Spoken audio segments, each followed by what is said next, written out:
Hope you enjoyed the long weekend, Labor Day weekend. It was full of day baseball yesterday, though, which was great. Jack McMullen, Peter Apple, Just Baseball Show, Tuesday, September 7th. Peter, right away, Robinson Cano could possibly play baseball next year. We were having a conversation earlier today trying to sort through our top 10 overrated players. God, I mean, that hurts my heart. It's like a dagger going into the chest. But because this is a tough list. It's a tough list. We got to be a little bit mean, and we've been so pro player. And I feel like this is now going to be the first episode where we're really going at guys, and we'll see how people like it. And it hurts, right? We may never do it again. But exactly. Where we started was Spot Track. We started looking at the highest paid players in the game, and you don't have to scroll too far to see Robinson Cano. Yeah. And I said, is he like hurt this year? And you said, I think he full blown retired. And I looked it up, and he's still serving a suspension for juicing. It just made me laugh because I thought, you know what? I haven't heard Robinson Cano's name in a while. Did he retire? No, just steroids the entire year. And is he going to play next year? I guess. Is he going to be the second baseman for somebody? Don't the Mets owe him like $22 million when he comes back? They get to pair him and Javi Baez. Imagine that infield. With Francisco Lindor coming off the bench. 341 JD Davis, really good at defense. They're in such a terrible spot. We don't mean to pile on the Mets because they have been winning lately. And it's not over, but it's certainly not, I don't think, the beginning of something crazy. I mean, beating the Nationals. I mean, they're tanking. Not a playoff team. I think every Mets fan needs to come to terms with the idea that the Mets are not a playoff team this year. I think that's a hard pill to swallow, and I think it's a pill that Mets fans don't even want to put in their hand yet, regardless of taking it in. But when are they going to go to CVS and pick it up? After the playoffs are decided. They will think that they're in it until they're not, statistically. That's how Mets fans are. We love Mets fans. They believe in their team until the last drop. And they're not giving up hope for a while. But also, if you ask them on April 5th, they're like, oh, we suck. We're not making it. We're not making it. Remember at the beginning of the season, it was the Mets were owning New York, and they had the best record, and they were the best team. And all we were hearing from Mets fans is that the Mets have taken over the Metropolitan. Well, not really. It's so funny. Like, they win 3 in a row and they're going to win the World Series, and then they lose 3 in a row, and the gates of hell are opening up for, Steve Cohen to go right in there. And we have a Met on our top 10 overrated players list, a guy who we've, maybe piled on. And I think this is a proper time to pile on him enough before we finally say, all right, this guy is just overrated. Here it is. That's it. We're done talking about him. But his name will probably come up a couple more times for the rest of the season. Totally. One guy that is severely underrated right now, because I think everybody in baseball knows his name, but your mom probably doesn't know his name. My younger brother probably kind of knows of him, but not too much about him. Wander Franco has tied Mickey Mantle for the longest on-base streak for a guy 20 years old or younger. 36 games consecutively, he has reached base for the division leader as a 20-year-old, and he's coming up and doing this a couple of months in to the top prospect in baseball making his major league debut. The expectations were just so high, and he's meeting them right now. He's a freak of nature. And there was a great article in The Athletic that Jason Stark wrote, basically going over that. And the title of it is Wander Franco is going to the Hall of Fame. Oh, my God. And I think when you read that, it's like, okay, relax. 20 years old. And he's a young 20. He turns 21 in March. So he'll be almost 20 at the beginning of the start of the next season. Yeah. But when you look at the kind of talent that he's being put into through the first 55 games of his career, I mean, in Stark's article, he has a 2.4 win. He's a 2.4 WAR guy. The only players that have done that in the last 110 years, Rogers Hornsby, Jimmy Fox, Orlando Cepeda, and then that are still active, Fernando Tatis Jr. and Carlos Correa. And then the rest of the list is A-Rod and Bob Horner. That's it. Oh my God. It's so weird to, and these stats don't even feel cherry picked. You know, there are some stats where you can point to and say, oh, that's so niche. Like, you can make anybody look like Babe Ruth if you cherry pick the right stat. But you've got that one. And then how about this one from Adam Berry from MLB.com?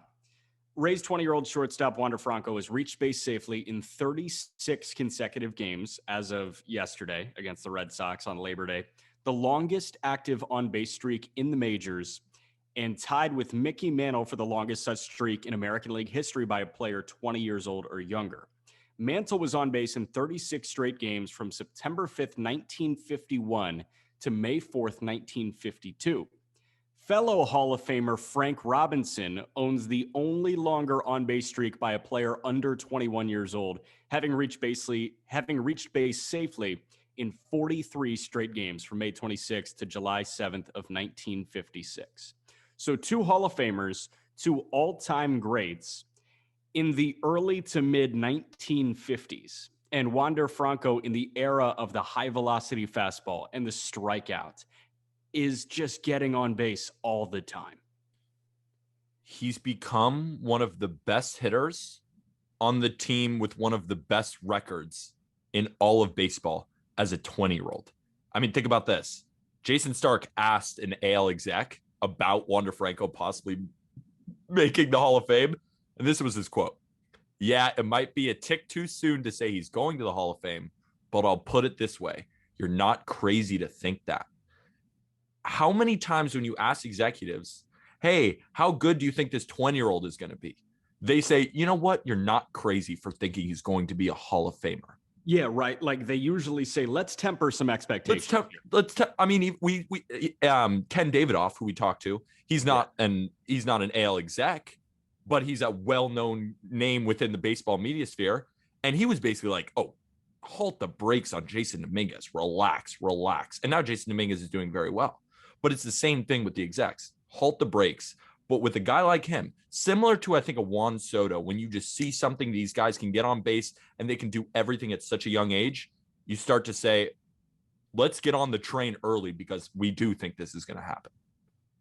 I mean, guys that young that you can say that about right now, there are a lot more than there should be in Major League Baseball right now. Talent. Juan Soto's 22 years old, and he's on the fast track to the Hall of Fame. That's crazy. Fernando Tatis Jr. is 22 years old. He looks like a future Hall of Famer. Ronald Acuna Jr. is 23. He looks like a future Hall of Famer. Vladimir Guerrero Jr. just hit his 41st home run today, or 40th home run today. 40. Yeah, and I mean, how many of those guys will make the Hall? I don't know. Chances are one of those guys does not make it. But if you're saying this surely, and you're even saying the chances are, I don't want to bet against any of those names. If you're saying the chances are with a 20-year-old that's 3 months into his major league career, he's obviously super stupidly gifted. He's just not bad at anything immediately. No, he's amazing. Like there's no holes in his game where I see, oh, that's actually not as good as people say. No, right. Everything people were saying, it's looking like it's the truth and maybe then some, which is crazy.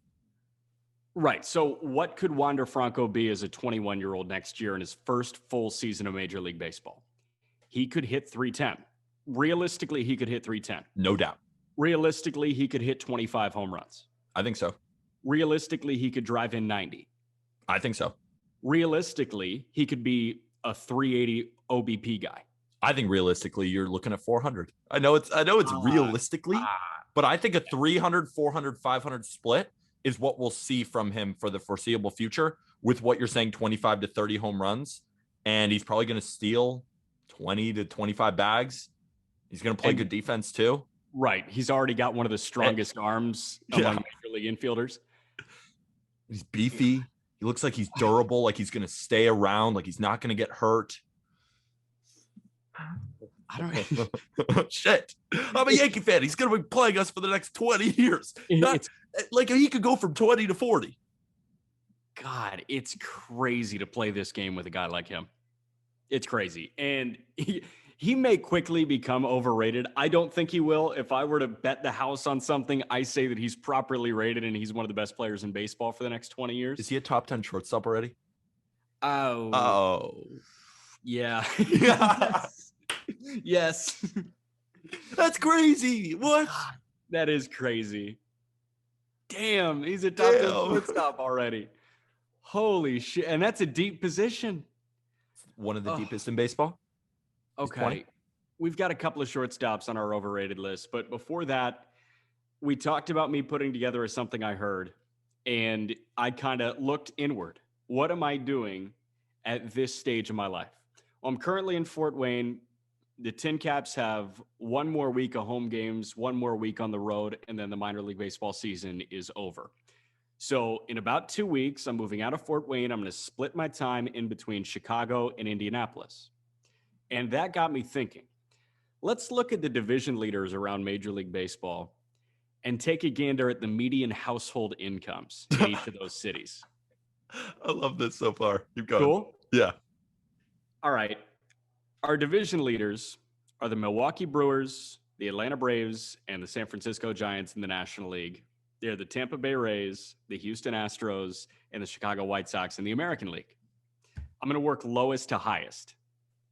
Milwaukee has the lowest median household income. So, pretty easy spot to live, good quality of life. I love Milwaukee, Wisconsin. You know I love Milwaukee. Oh, I know. $42,000. Cool? Cool to me. Take a step up to Houston.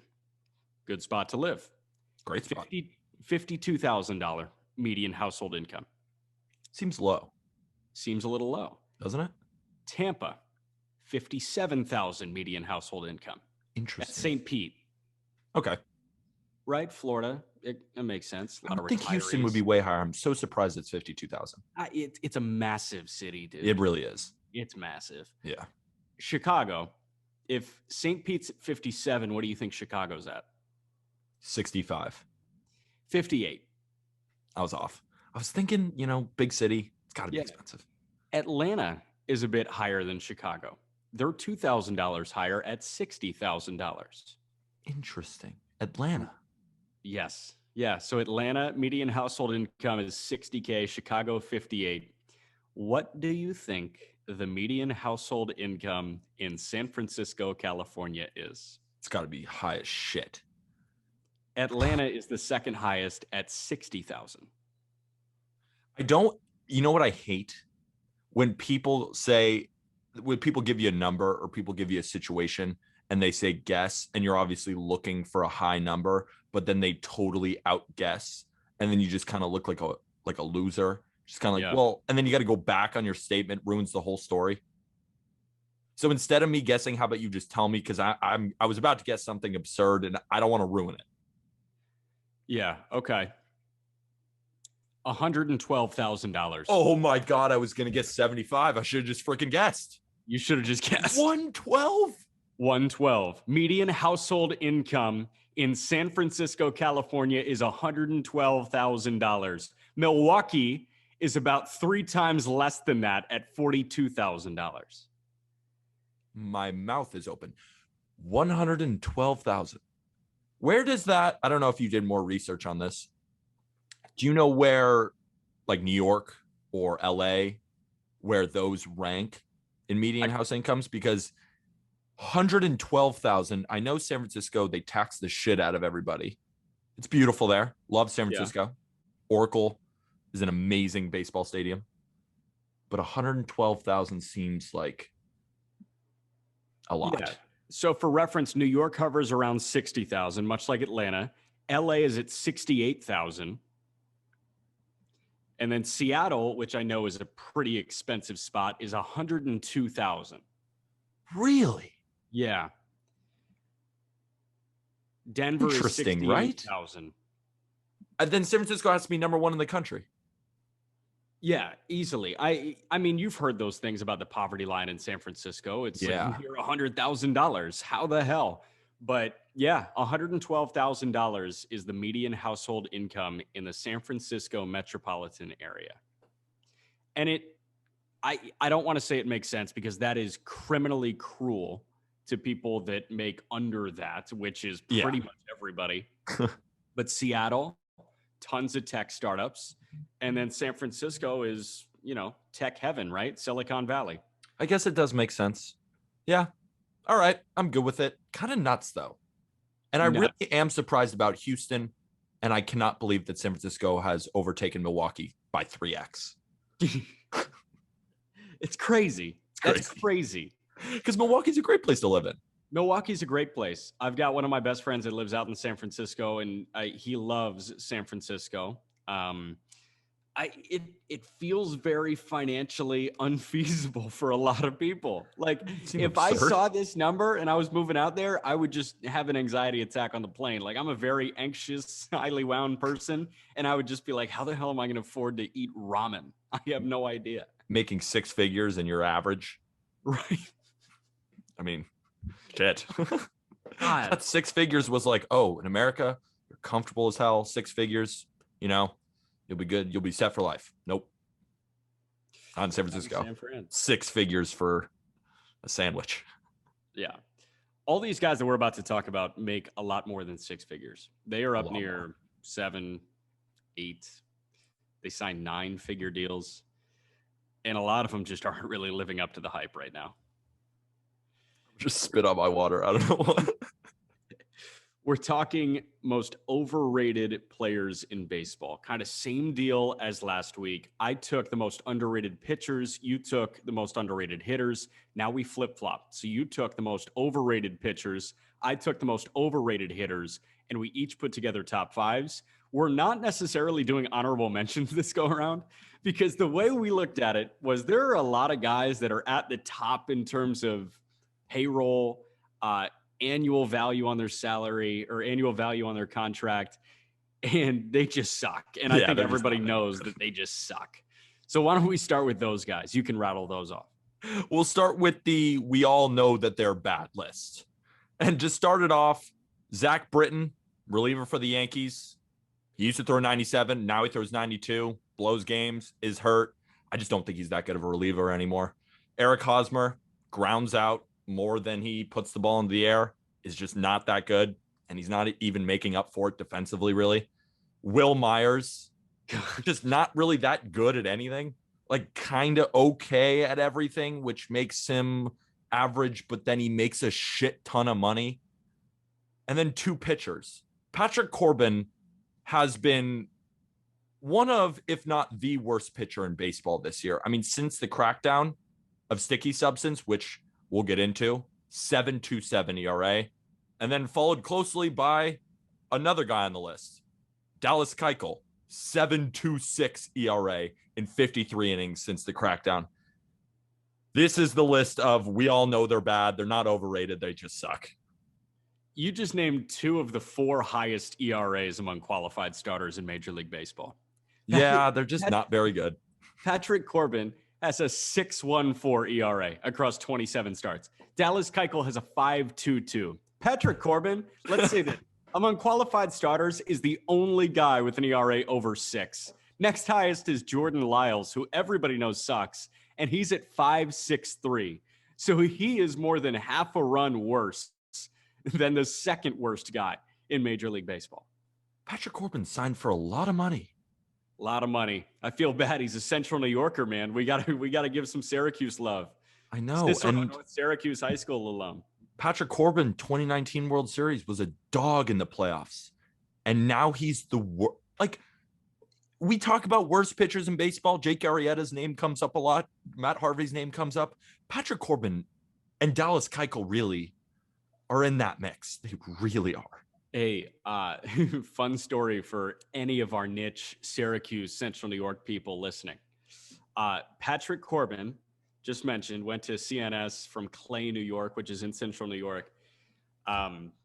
Right after he balled out in the World Series, I was walking by. This wasn't right after. This was like month and a half afterwards. So, late December, just before Christmas. I was staying late on Syracuse's campus because I had to work the Syracuse basketball slate. And I was going to fly back, December 23rd. I see an ad at Lucy's, Orange Crate Brewing Company, on the campus of Syracuse University. Celebrity guest bartender Patrick Corbin on New Year's Eve. No way. At Lucy's, at Orange Crate Brewing Company, like the campus bar at Syracuse University, on New Year's Eve when no students are on campus. Patrick Corbin was the celebrity bartender. No way. Yes. That's crazy. Why? I don't know. I don't know. No idea. Oh no, Patrick. I know. You make plenty of money out of the good. Oh.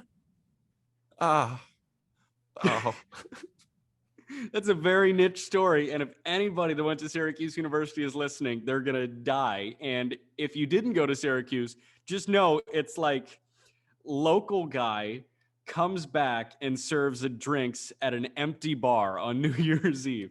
In Syracuse, New York, when it's negative 40 degrees out and snowing like you never seen before. God, horrible. Just horrible. Yeah, with Britton, I do want to bring up this idea. Aaron Bummer has gotten a lot of good pub over the last year and a half. And the highest compliment that Aaron Bummer has gotten is Aaron Bummer is what Zach Britton used to be. Seriously. He's washed. Zach Britton threw a 97-mile-an-hour sinker, and it was otherworldly. Guys were grounding out like crazy, striking out like crazy. He was pairing it with the slider. Fantastic. I mean, we were even talking about Logan Webb, sinker slider. It works. Yeah. He's a different pitcher. It's averaging under 92 miles an hour. Yeah. That's not the same pitch. And that's when that's your one pitch, and that's like where you make your money, and it drops off a cliff like that. It's not like the stuff is the same and he's going through troubles. He's simply just worse. Mm-hmm. That's the simplest way to put it. Hey, quick question. Since 2015, have you seen a single Will Myers highlight? What does he do? I don't know. Like a very diehard baseball fan could realistically think he doesn't play baseball anymore. Like Robinson Cano. Yes. Well, the thing is, Will Myers always got to respect no batting gloves. That's his claim to fame. And did that make him almost seem better than he was? Yeah, probably. Probably, because it was like, well, he might strike out a little bit more, but he's not wearing batting gloves, so it's not his fault. Right. He's a man of the soil, brick and mortar guy. Man. All right. Let's get into the top 5 most overrated pitchers and players. Let's start with pitchers, finish with hitters. So you go first with number 5. I will go first with number 5. The 5th most overrated pitcher in all of baseball is Hunjin Ryu of the Toronto Blue Jays. Ryu isn't a bad pitcher by any stretch of the imagination, but he certainly isn't close to the top 10 pitcher that you all were screaming at us about when we made our list earlier this year. That's one of the reasons why he's the 5th most underrated or overrated pitcher, but here are some more. Since the sticky stuff crackdown, and you'll see that as a trend on this list, Ryu has a 4.75 ERA. That's 9th worst for those who qualify in that span, and he's only striking out 7 guys per 9 innings.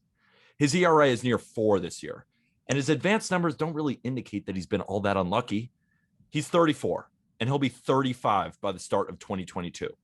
He doesn't rely on velocity, so we won't see a huge dip in production, but I think he reached a peak in 2018 and 2019, and now we'll start to see Ryu start to trend in the wrong direction while making $20 million a year. Thank you for correcting yourself from Ryu to Ryu. I always get it wrong. Ryu just sounds cooler, even though I know it's Ryu. Here's my thought with Hunjin Ryu. Didn't it always kind of feel when he was really balling out with the Dodgers? For me, it always kind of felt like he could get blistered at any given moment. If there was any start that he could roll out there and it's like, 8 spot put up against Hunjin Ryu. It didn't happen, which, shame on me for thinking that. It didn't happen, but it's happening now. There are some outings, right? There are some outings where you see a 3-run second and then a 4-run fourth. Like there are blow up innings because when he doesn't have picture perfect command of an 89-mile-an-hour fastball, he can get hit. Can't really work off anything else. And it's not going to get better, right? There's no, okay, he's going to fix something and then get better. I just think this is the start of a downhill trend that we will see. And it's also, Ryu is not a bad pitcher by any stretch of the imagination. No, he's not. But he's just not even close to a top 10 pitcher that Yeah. everyone was just in our ass about. Yeah. He just isn't. And I don't even think he's top 20. I don't think he's top 30. Overrated. Okay, we might get killed for this. If we get killed for Ryu, we're gonna get killed for this one. I'm sorry, but the fifth most overrated player in baseball is Salvador Perez. God, that hurts to say. Like we may actually get annihilated. He's such a likable guy, and he's the first catcher to hit 40 bombs since 2003. That's a really long time ago. Jorge Lopez in 2003. I don't even remember Jorge Lopez. Me neither. But Salvador Perez has not really ever been that guy that some people make him out to be. He was a defensive beast when he made 6 straight All-Star games, 2013 to 2018. But he was an above-average hitter in terms of OPS plus, just 2 out of those 6 years. So he was a below-average hitter, but he was the best defensive catcher in the game. So everybody loved it, and he commanded a phenomenal Royals staff, and they were winning, and everything was roses. Past 2 years offensively have been a different story, and he's one of the most feared big boppers in baseball right now. But his defensive abilities are just gone. He's without question the worst defensive catcher in baseball. He's almost twice as bad as the next guy in terms of pitch framing metrics. He is terrible behind the plate, and he still occasionally throws runners out. But Salvador Perez he's a liability defensively. He's a really good hitter, but I don't know. These first 2 guys that we talked about, Ryu and Salvi, I think are both perfect examples of guys we don't think are bad. We just think when we hear people talk about these players, we say, hold up, wait a minute. There are underlying things that we see that we think now they're overrated. Doesn't mean they're bad. Doesn't even mean that they're below average. It just doesn't mean that Salvador Perez is the best catcher in baseball or Ryu is a top 10, top 15 pitcher. They just aren't. Hold up, wait a minute. Y'all thought I was finished? I thought that was very funny when you said, hold up, wait a minute. That just got my mind there. But okay. Wait a minute. Take us to number 4. Remember when Kyle Gibson was a hot commodity a couple months ago? Well, that may have been a bit short-lived. He is now your 4th most overrated starting pitcher in all of baseball. Since joining the Phillies, he has a 4.46 ERA and is only striking out 5.5 batters per 9 innings. Again, he's not a bad pitcher. He's just simply not nearly as good as people make him out to be. His pitch mix, average. He doesn't command the ball all that well. He's walking a ton of guys. And since that sticky stuff crackdown, he has a 4.52 ERA. I really do think that Kyle Gibson is closer to an average big league pitcher than even a really good one. I agree with you. And it's weird because I was kind of thinking that the entirety of this year. I know you were too. You were. Mm-hmm. Yeah, right? Absolutely. And I think you kind of jumped on the train at the deadline like, oh, this guy could be a legit ad. And I was like, is he really going to be a legit ad? And then it turns out that he wasn't a legit ad. He just doesn't do anything that makes you think that he can get through 7 scoreless innings. Right. There's nothing that pops out. And it's almost my fault because I kind of felt like I needed to put him on the overrated list because I was also tooting the horn, like you said, that he would be a good deadline ad. I never really saw how he was good, but I almost thought, well, I can't argue with the fact that he's actually getting hitters out. He's 6'6" right-hander. I thought, you know what? Maybe he is somehow figuring something out. But I feel like I just should have trusted my gut and realized he doesn't really have anything that makes him special. Yeah. Here's my thing with Kyle Gibson. I look at him the same way as I look at Nick Pivetta right now. Right? I think that's pretty absolutely perfect example. So Pivetta can get you through 6 innings of 1-run ball. He is a very solid 4 for the Red Sox. Kyle Gibson was being looked at as a 2 at the deadline. And I think we both kind of sat there and were like, hold on, what? Why is he a 2 right now? And I think it's just because the starting pitcher market was really shitty at the deadline, except for Scherzer and Barrios. It was those two, and then a humongously massive drop off there. Yeah. And then Kyle Gibson was the next best one. So I don't know. I agree with you on Kyle Gibson. He's just super, super average. I agree. Just like an average guy. A guy that was by no means average and is just really underwhelming this year. Granted, I know injuries have played a factor, but Anthony Rendon is the fourth most overrated player in baseball. I get that he's banged up. I do. And yes, I understand that he was consistently really, really good until this year. He hit 300 with 40-plus doubles each of his last 3 years in Washington, but didn't get the kind of sort of, or didn't the thought just like kind of sort of creep into the back of your mind that maybe the Angels shouldn't be committing $250 million to this guy over 7 years? Boris Bump, I know, Scott Boras always gets better contracts for his clients than they're supposed to get, but he was always just really, really good, not great. And I don't think I could have called him a top 3 third baseman in the game at any point without really thinking through that. He was 3 to 5, but if you said, oh, without a doubt, he's a top 3 third baseman in baseball, there was never really a point where I'd say, yeah, absolutely, you're spot on about that. I am incredibly concerned with the injury issues. I don't think Anaheim botched on the Josh Hamilton, Albert Pujols level, but I'm willing to put it in Sharpie that I thought this was a drastic overpay. And so far I'm right, and that kind of sucks.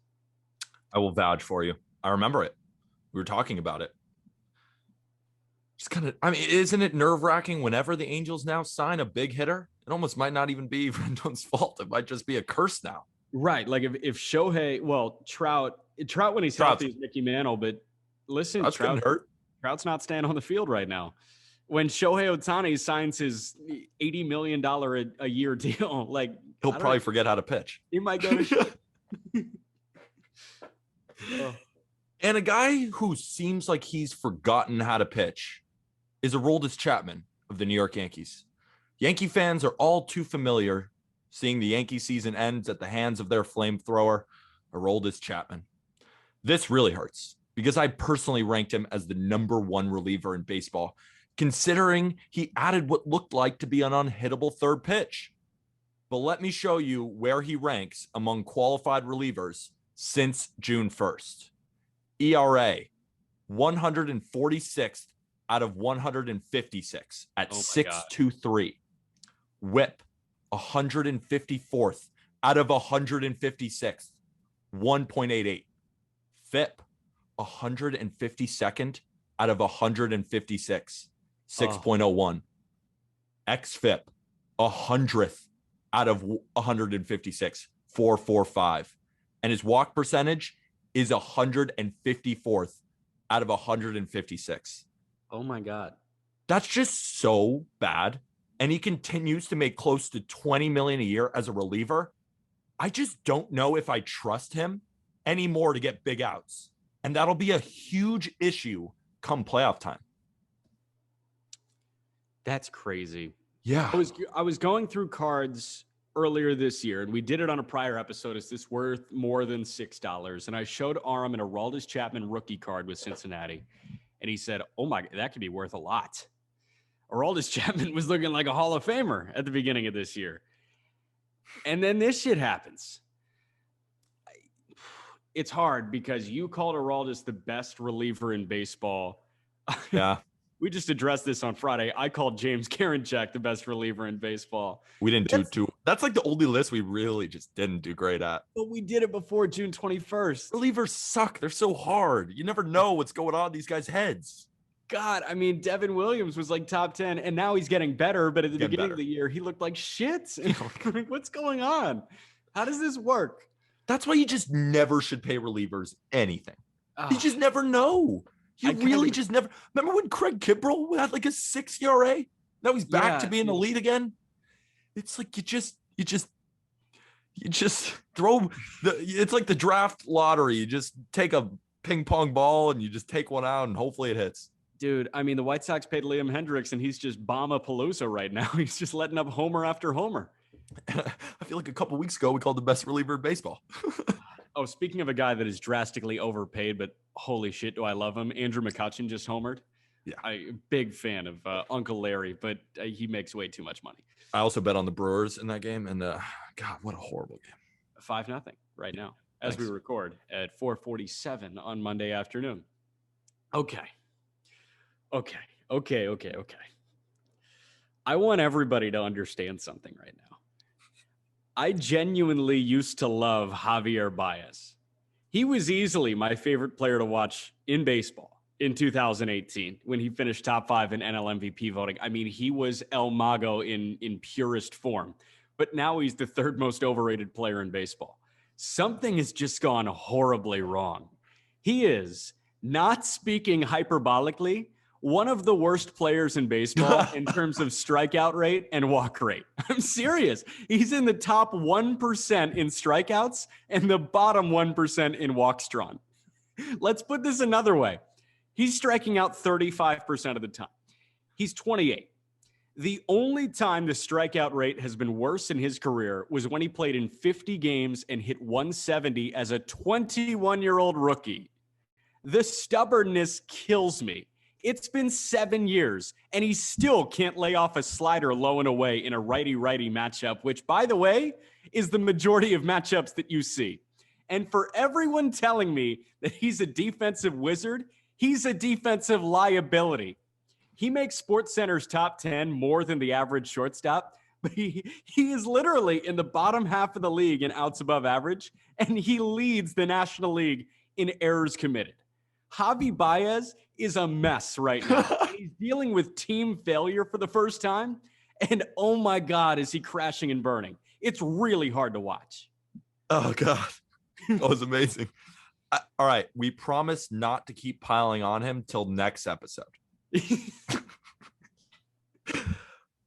What do we... And you know where this all... I mean, this isn't an all-start because Javier Baez has been bad, but we just get so much Javier Baez love. We get so much... Like, I remember a couple months ago, Javier Baez is better than Tatis. Javier Baez is better than Trey Turner. What the hell are you all smoking? He's just not that good. God, he's not that good. He slides in really cool ways. Yeah, and he's flashy. He makes tags in really cool ways. I wonder if he found his earring that's still on the field. Dude, here's my thing. It's like he has always been a frustrating player. Yes. Even when he was, I think he finished second in NL MVP voting in 2018. Aside from that year, he's played 6 years in Major League Baseball. And he has frustrated the hell out of Cubs fans every year. There is something super frustrating about watching Javier Baez play baseball. And it is the flashy play comes in the third, and in the fourth, he botches the play that has an out probability north of 90%. Or he just chases 3 sliders low and away against a reliever that only throws sliders low and away. If he saw Adam Ottavino right now, he'd go down on 3 pitches. That's just who Javi is as a player. And that has to change. I know Joe Madden was frustrated with Javi with that.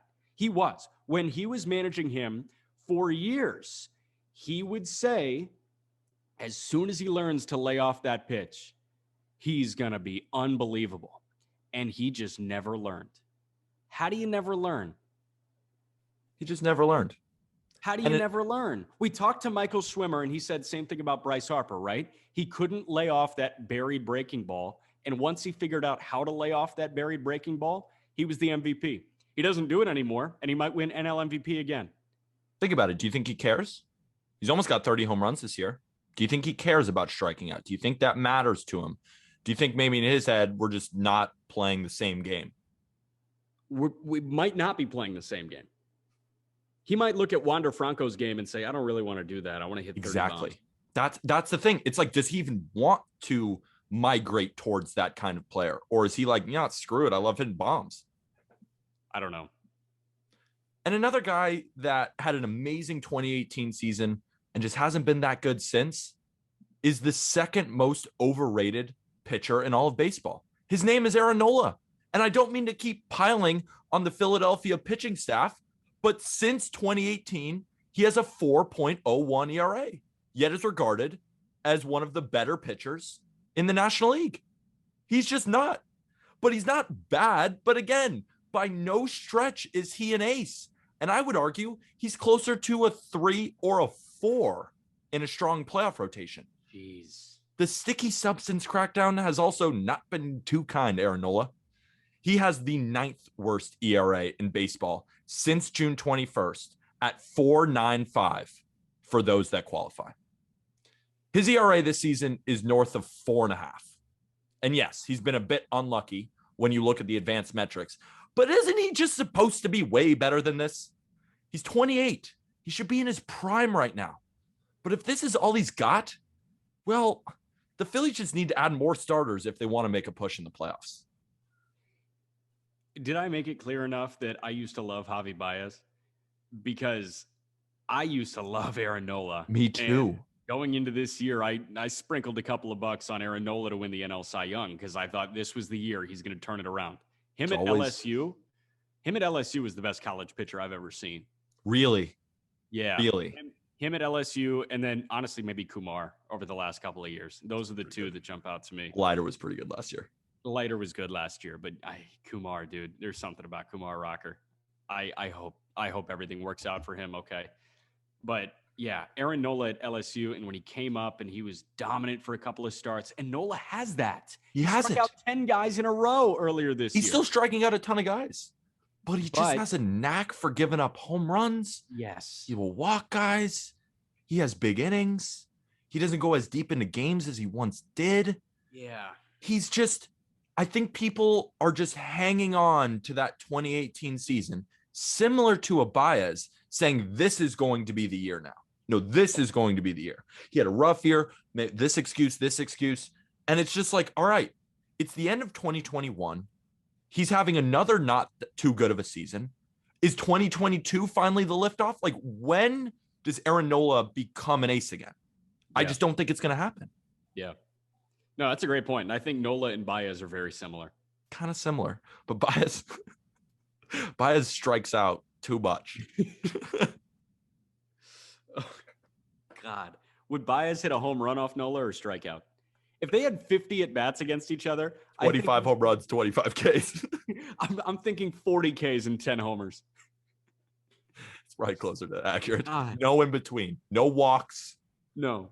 No maybe singles. Maybe 2 walks. When's Javi walking? Yeah, at a 4% clip. Yeah, so 2 out of 50. 2. Yeah, he'll get 2 walks in there. 2 walks, 8 bombs, 40 Ks. I think it's accurate. It's kind of like what he's done this year. God. The second most overrated player in Major League Baseball is Cody Bellinger. Oof. He was so fun from 2017 to 2019. He hit 305 with a 406 OBP and 47 bombs 2 years ago in his MVP season. But we started to see that slide in 2020. They won a World Series, so it was all okay. And this year, I know he was dealing with some injuries, but he has been absolutely dreadful. His OBP's at a career low by 100 points. His slugging percentage is at a career low by 100 points. He's hitting 167 in 80 games. 167 in 80 games. I'll say it one more time. He's hitting 167 in 80 games. He's chasing a ton of pitches. He's swinging and missing all the time. And he's got a lower expected batting average than Jared Kelenic, Jackie Bradley Jr., and Eddie Eugenio Suarez. He is an elite defensive outfielder, and I so badly want to be wrong and for this to just be a down year.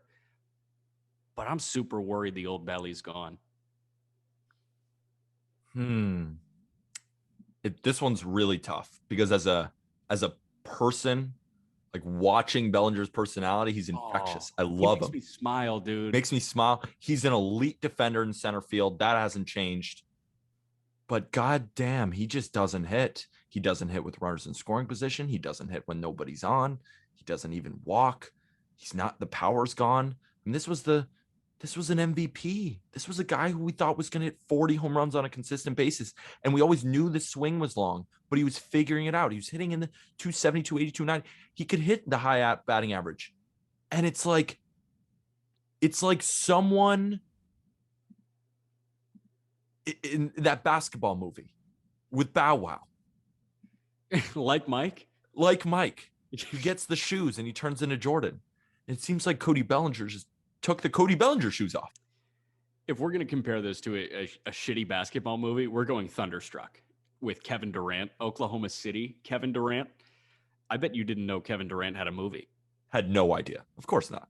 Right. It was a Nickelodeon special with Jim Belushi, not John Belushi. Rest up, John Belushi. But I mean, it was so bad. And the premise of the movie, it was a Nickelodeon special. The premise of the movie was Kevin Durant like signed something and like took a picture with this high school kid that didn't make his JV team. And then the kid, sorry, spoiler alert for anybody that wants to watch this horrible movie, but the kid is like, I wish I'd be as good as you one day. And Kevin Durant's like, it's like a Freaky Friday, but with basketball. And then all of a sudden Kevin Durant sucks. And this kid has Kevin Durant's abilities and like, they've got to do something to get it back. It was actually Freaky Friday with basketball. And it's, oh man, Kevin Durant.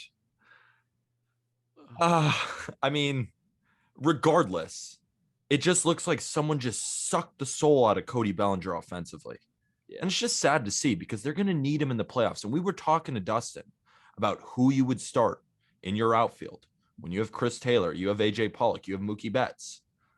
Like Cody Bellinger, sorry, you're on the bench. Cody Bellinger, you're on the bench and you're coming in as a defensive replacement in the 8th. The most overrated pitcher in baseball may shock some of you, but man, oh man, has he been dreadful since the sticky substance crackdown. Yu Darvish is the most overrated pitcher in all of baseball. Let me take you through his season and show you where things went south. In April, May, and June, he had an ERA below 3, looked great. But since the sticky substance crackdown, he has an absurdly bad 6.27 ERA. But let's look even deeper. Darvish, since July 1st, among 116 qualified starters with at least 40 innings. He's 114th out of 116, 7.57. He's 99th out of 116 in FIP at 5.33. He's 110th out of 116 in home runs per 9 at 2.66. And it's not like he's been facing this tough competition. Over that stretch, he faced the Diamondbacks 3 times, the Marlins, the Rockies at home, the Nationals, the Phillies, and then the Braves and the Dodgers. Wait, and I don't want to hear about all the injuries. Hold on.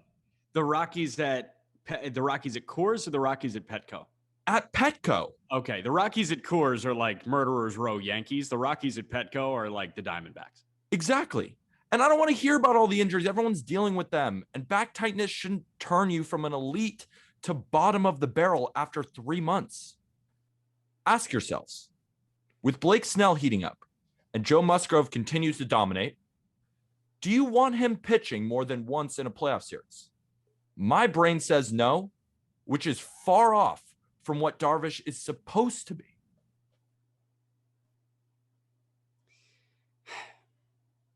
Yu Darvish is one of the more frustrating guys in recent memory in Major League Baseball because he came over from Japan as this cannot miss. He immediately becomes a top 10 pitcher in baseball.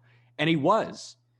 It was one of his first couple of starts in his Major League career. He like took a no-hitter into the 9th inning.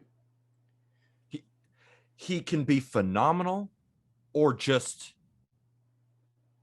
like you can't put him on the mound. And that's what he's been since June, since July. You know, I read something back in like 2018, I think when the Cubs first got him, maybe 2019, that Yu Darvish is the worst pitcher in baseball seeing the first hitter of a game, the leadoff hitter in a game. Apparently, like, OPS for the leadoff man to open a Yu Darvish start was like far and away the best in baseball by like several hundreds of points. I think that has a lot to do with where Yu Darvish struggles. I think it might be mental a little bit. It might be mental.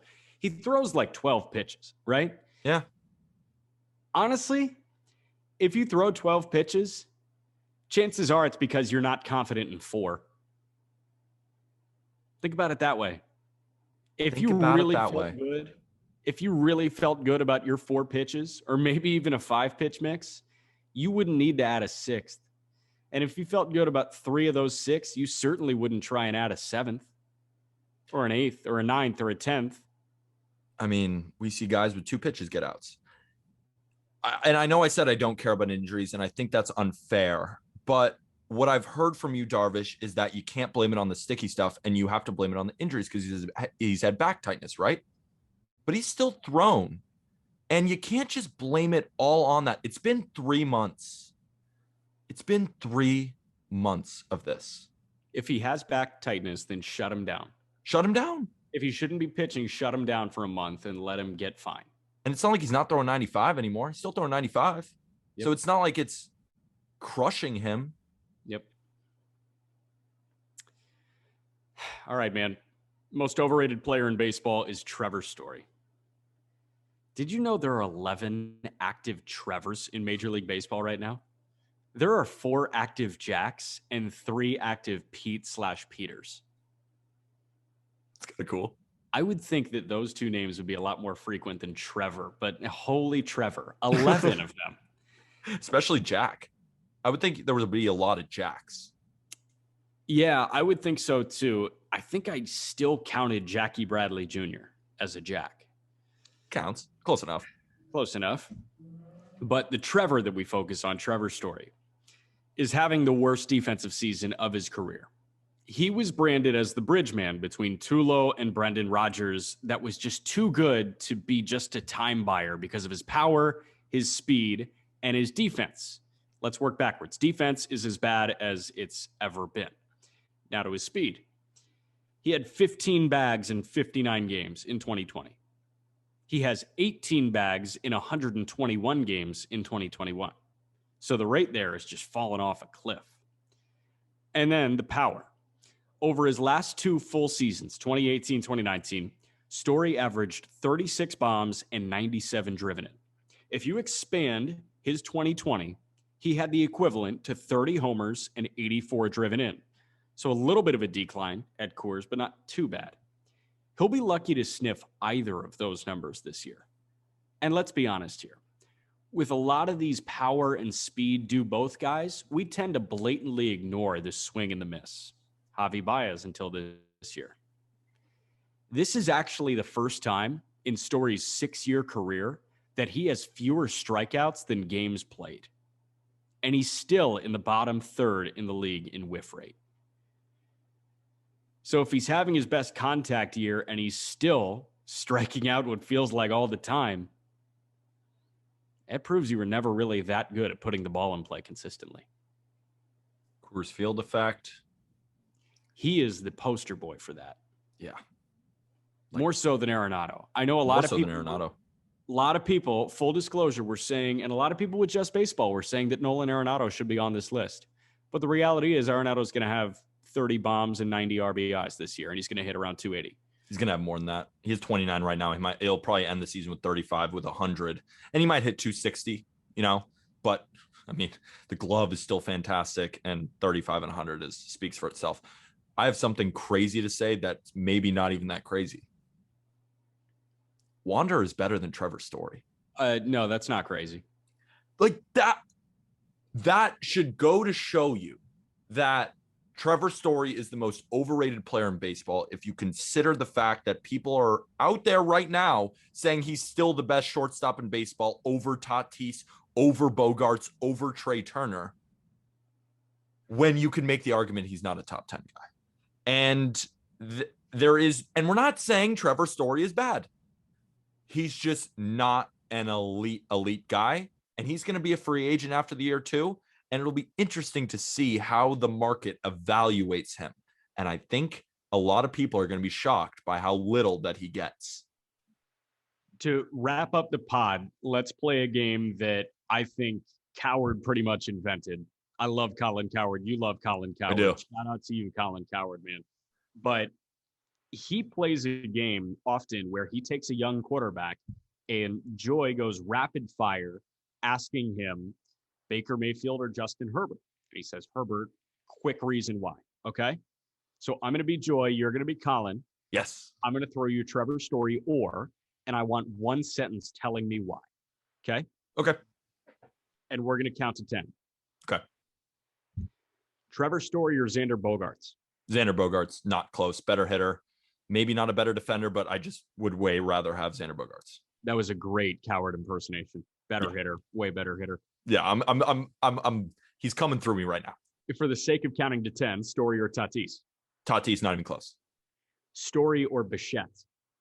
Bichette. Story or Tim Anderson? Tim Anderson. I don't even need to do it. It's just like, this is clear to me now. Tim Anderson is a better hitter and a much better defender. Yep. It is what it is. Okay, so Story is after both Trey Turner. Yep. That's 5. And Corey Seager. That's 6. Yep. Story or Correa? Correa. I mean, look at what Correa is doing this year. Yep. It's like not even close. He's having the best defensive season of his career, and he rakes. We're at 7. Next year, Brandon Crawford just signed, I think, a 3-year deal, 2 or 3-year deal to stay in San Francisco for 2022. You want Brandon Crawford or Trevor Story? That one's tough. It is. I would tough. go Trevor Story.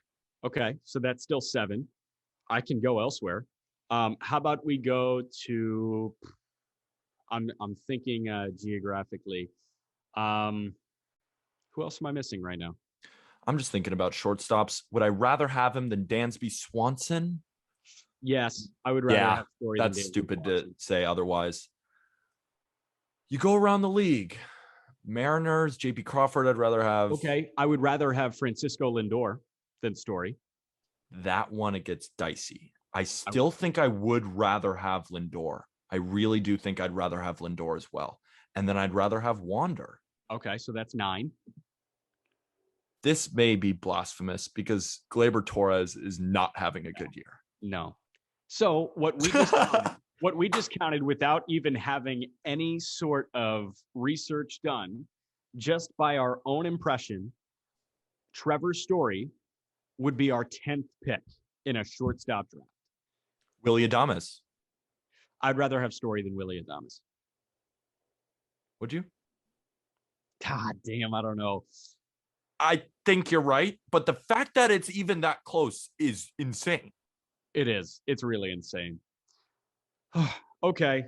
He's at Peter Apple 23 on Twitter. I'm at Jack_McMullen 11 on Twitter. We're at Just Baseball Fans, TikTok and Instagram, at Just BB Media, Twitter, twitch.tv/Just Baseball.